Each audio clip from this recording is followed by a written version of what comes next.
Hi hello welcome to TV. Diversion politics తో చంద్రబాబు కాలక్షేపం చేస్తూ వ్యవసాయ రంగాన్ని సంక్షోభంలోకి నెట్టేస్తున్నాడు. వైఎస్ఆర్ జిల్లాలో కన్న బిడ్డతో సహా నాగేంద్ర, వాణి అనే రైతు దంపతులు ఆత్మహత్య చేసుకోవడం వ్యవసాయ రంగం పట్ల కూటమి ప్రభుత్వం ఉదాసీనతకు తెలియజేస్తుంది. అన్నదాతలు నమ్మించి వంచడం చంద్రబాబు నైజం అన్న నెల్లూరు జిల్లా వైఎస్ఆర్సీపీ అధ్యక్షులు కాకాని గోవర్ధన్ రెడ్డి.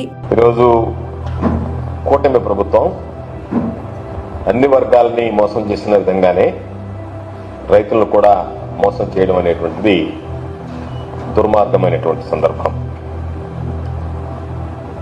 ఎందుకంటే ఎప్పటికప్పుడు డైవర్షన్ పాలిటిక్స్ చేస్తూ రైతులకు సంబంధించినటువంటి సమస్యలను పట్టించుకోకుండా ఒక పక్క రైతుల సమస్యలని పరిష్కారం చేయకపోగా రైతులకు ఏదైతే అమలు చేస్తానని చెప్పి ఎన్నికలకు ముందు హామీ ఇచ్చాడో చంద్రబాబు నాయుడు గారు, వాటిని వీటిని కూడా అమలు చేయకుండా రైతులను అనేక రకాలైనటువంటి ఇబ్బందులకు గురి చేస్తూ వ్యవసాయాన్ని సంక్షోభంలోకి నెట్టివేసేటువంటి పరిస్థితులు స్పష్టంగా మనకు కనిపిస్తున్నాయి.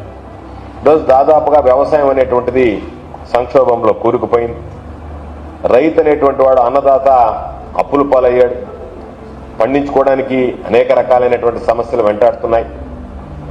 సూపర్ 6లో ఉన్నటువంటి పెట్టుబడి సాయం అయితే ఈరోజు రైతులకు అందించలేదు.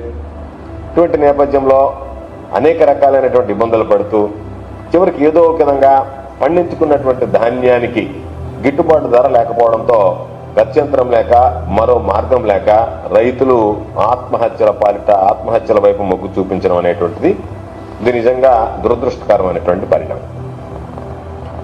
అనేక రకాలైనటువంటి సమస్యలు రైతులను వెంటాడుతున్నాయి. వరదలు ఒక పక్క వస్తున్నాయి, భారీ వర్ష. Hi, this is Swathi. Like చేయండి, షేర్ చేయండి, కమెంట్ చేయండి అండ్ సబ్స్క్రైబ్ చేయండి GR TV. Hi, this is Monica. Please like, share and subscribe GR TV.